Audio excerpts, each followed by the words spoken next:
पक्षियों की कही जाने वाली बीमारी बर्ड फ्लू का दौर बहुत बड़े स्तर पर प्रदेश में आ गया है। यानी कि पूरे देश के साथ राजस्थान में भी बर्ड फ्लू का असर बहुत तेजी से देखने को मिल रहा है। आए दिन देखने को मिलते हैं कि तमाम शहरों में, तमाम कस्बों में, तमाम जगहों पर कई सारे पक्षियों की मौतें बर्ड फ्लू के कारण हो चुकी हैं, या यूं कह सकते हैं कि बर्ड फ्लू के चक्कर में काल का ग्रास तमाम पक्षी बन चुके हैं और इसका असर राजस्थान में भी बहुत तेजी से देखने को मिल रहा है। हम आपको बता दें कि पिछली साल विश्व की सबसे बड़ी खारे पानी की जो झील है वो सामर जो लेक थी, उस सामर लेक में तमाम बहुत सारे पक्षियों की मौत हुई थी, जिसमें सुप्रीम कोर्ट को भी दखल देनी पड़ी थी। और उन पक्षियों की मौतों का जो कारण था वो सिर्फ प्रशासन की लापरवाही या लचर व्यवस्थाएं हैं, उनके कारण उन पक्षियों की मौत हुई थी। इसीलिए हमारी टीम यहाँ पर राजधानी जयपुर से के पास में जयपुर कोटा हाईवे के पास चंदलाई गांव में स्थित चंदलाई लेक पर आई है।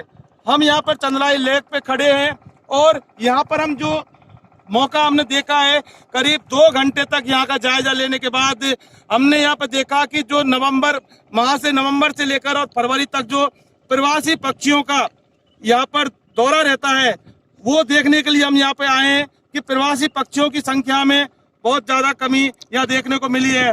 और इसका जो सबसे बड़ा जो कारण है वो बर्ड फ्लू ही हो सकता है, जैसा कि हमारा मानना है।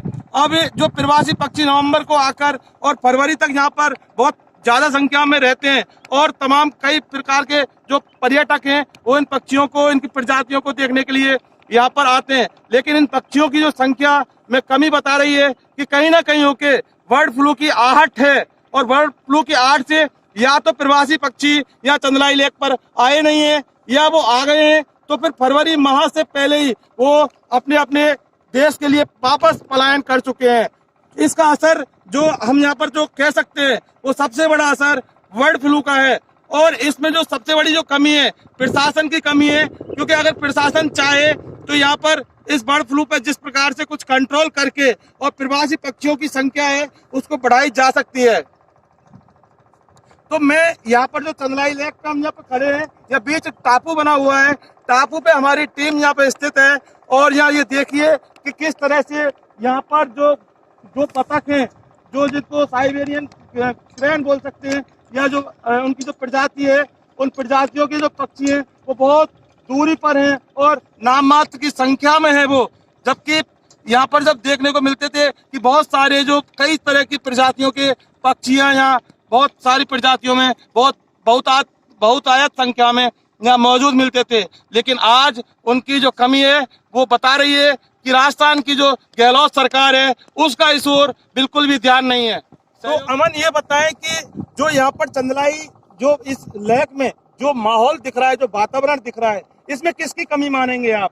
कि राजस्थान सरकार की कमी मानते हैं, या कोरोना की कमी मानते हैं, या फिर बर्ड फ्लू का जो ये बीमारी जो फैल रही है इसको कारण मानते हैं? कि यह चंदलाई लेक में आपने भी देखा करीब 2 घंटे से अपन यहाँ का जायजा ले रहे हैं, हमारी टीम जायजा ले रही है, लेकिन यहाँ पर प्रवासी जो पक्षी हैं वो दिख नहीं रहे। और जो पर्यटक के नाम पर 2-4 गाड़ियां थी उसमें करीब 10-15 लोगों की संख्या यहाँ पर अपने को दिखी थी और उन्होंने भी साफ माना कि यहाँ पर प्रवासी जो पक्षी हैं वो देखने को नहीं मिल रहे।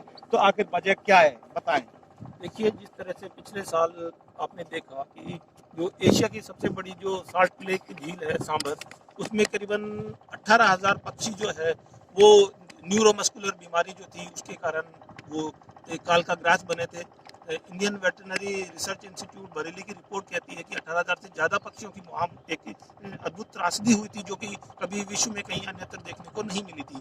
तो ये जो चीज़ थी, ये एक मैं मानता हूँ कि गंभीर प्रशासनिक कमी है। गंभीर प्रशासनिक कमी इस वजह से है क्योंकि पक्षियों की क्या आवश्यकताएं हैं, उनको प्रजनन के अनुकूल किस तरह का माहौल चाहिए होता है, इस बारे में राजस्थान सरकार का जो वन विभाग है या जो पक्षियों के और प्रजनन और उन सबके लिए जो है, खासकर मैं टूरिज्म डिपार्टमेंट को भी इसमें एक सहयोगी मानूंगा, क्योंकि प्रवासी पक्षियों को देखने के लिए जिस तरह से लोग आते हैं तो यहाँ एक टूरिज्म भी बहुत ज़्यादा बढ़ता है। तो विभागों की आपसी तालमेल नहीं होने के कारण पक्षियों के ऊपर जो मौत का साया मंडराता है उसको नियंत्रण में लाने में कहीं ना कहीं प्रशासन में विफल मानता हूँ। आपको क्या ये लगता और है? उसी विफलता का असर जो है यहाँ चंदलाई लेक पे भी देखने को मैं महसूस करता हूँ कि यहाँ पक्षी जो है एक नगण्य संख्या में यहाँ मौजूद है। तो अमन, जो जैसा कि आपको देखने को मिलता है कि कई प्रकार की शिकायतें सरकार से रहती हैं, टूरिज्म विभाग से रहती हैं कि रमणीक स्थल तो यहाँ पर है होते हैं, जयपुर में भी बहुत सारे जो दर्शनीय स्थल होते हैं, लेकिन वो कहीं ना कहीं होके सरकार की रख रखाव के उसकी अनदेखी के कारण उनको बहुत ज्यादा सुविधा उनमें नहीं मिलने के कारण और पर्यटक वहां पर नहीं आ पाते। तो क्या वो स्थिति झीलों पर भी राजस्थान सरकार की जो लापरवाही है, गहलोत सरकार की लापरवाही, क्या झीलों पर भी देखने को मिल रही है क्या वास्तव में? बिल्कुल बिल्कुल, ये जो है अगर मैं छोटा सा अगर आप कुछ समय पहले देखें तो जयपुर विकास प्राधिकरण जो कि यहाँ पर जयपुर में खासकर जो है कॉलोनी आवंटित करने के लिए उसने खुद ने एक अपनी स्कीम यहाँ पर लॉन्च कर दी थी। इस झील का जो भराव क्षेत्र है उसके अंदर मिट्टी डलवा करके इसके जो किनारे हैं इनको पाट करके और यहाँ एक आवासीय योजना लॉन्च कर दी थी खुद जयपुर विकास प्राधिकरण ने, जिसके ऊपर जो वन्य जीव प्रेमी और जो पशु प्रेमी है, जो पक्षी प्रेमी है, उन्होंने जब हो हल्ला मचाया तब जाकर के और उन विभाग की आंखें जागी कि हम आखिरकार में ये क्या करने जा रहे हैं। जब आप सोचें कि जब सरकार के विभाग जो जिम्मेदार विभाग हैं, जो इन प्राकृतिक चीजों को संरक्षण करने के लिए, उनको सहेजने के लिए जो जिम्मेदार हैं, वही लोग अगर आ जाएंगे, आज अगर अपने ही घर में अगर कोई रक्षक और भक्षक बन जाएगा तो ये प्रवासी मूक पक्षी कहाँ जाएंगे आखिरकार? ये बड़ा सवाल सरकार पर हमेशा उठता है। तो सरकार आखिर क्यों देख रेख नहीं करना चाहती?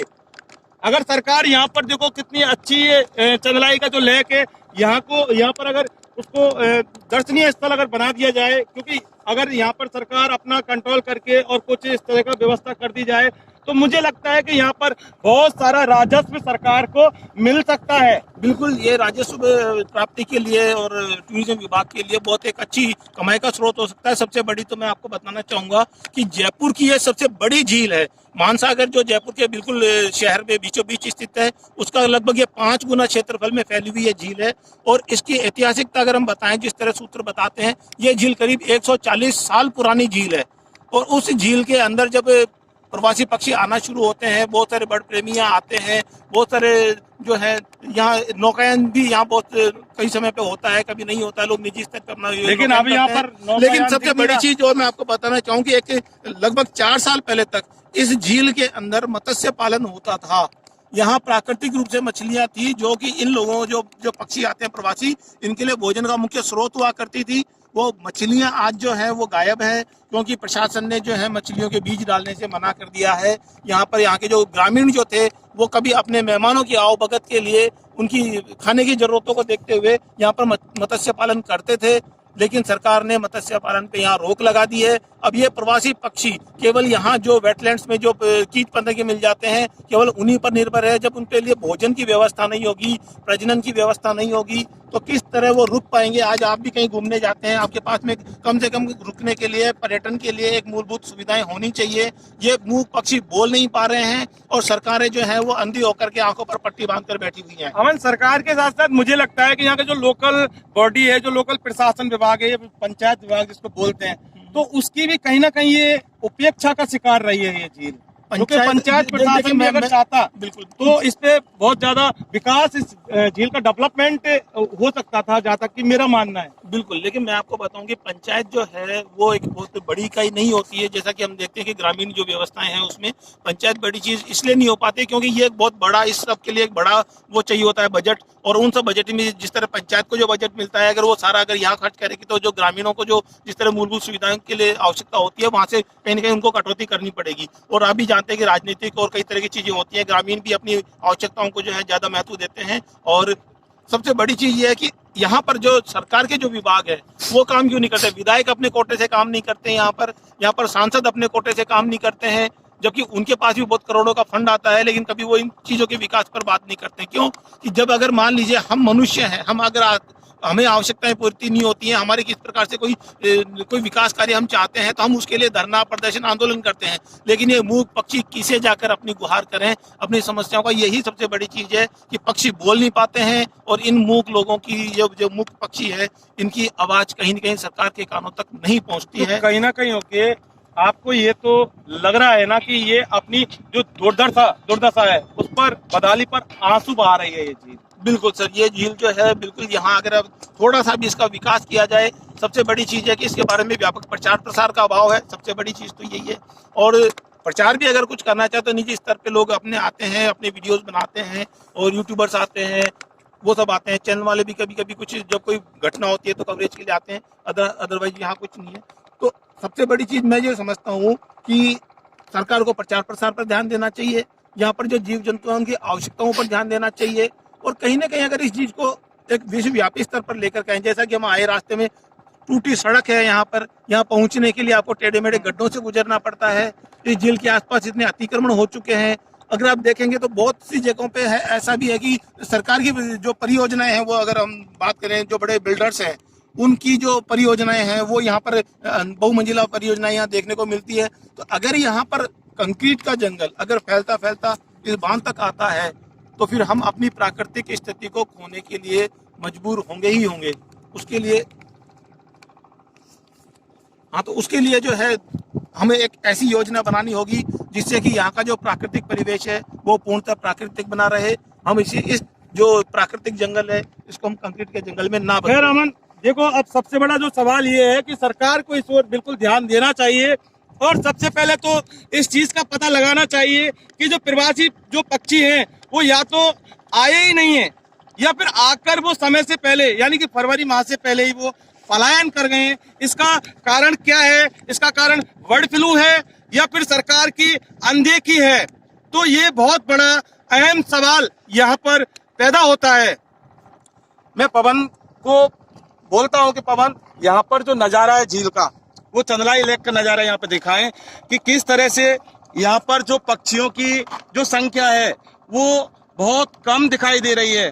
जैसे कि हमेशा चंदलाई लेक में प्रवासी पक्षियों की संख्या से लेक भरा रहता था और पर्यटक यहाँ पर बहुत आयत में या बहुत ज्यादा संख्या में पर्यटक आते थे। लेकिन पवन दिखाए दर्शकों को कि किस तरह से यहाँ पर पक्षियों की संख्या में बहुत कमी है।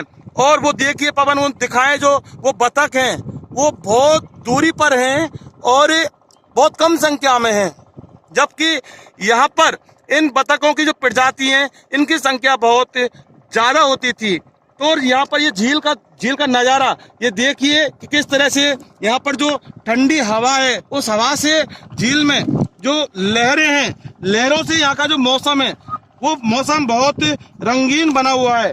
और लेकिन यहाँ पर अगर पक्षियों की संख्या थोड़ी ज्यादा होती और बर्ड फ्लू के चक्कर में या पक्षियों की संख्या में बढ़ोतरी होती तो फिर नज़ारा कुछ और देखने को मिल सकता था। चंदलाई लेक से सहयोगी अमन वर्मा और पवन टेलर के साथ मैं जितेंद्र शर्मा, इन्वेस्टिगेशन मीडिया।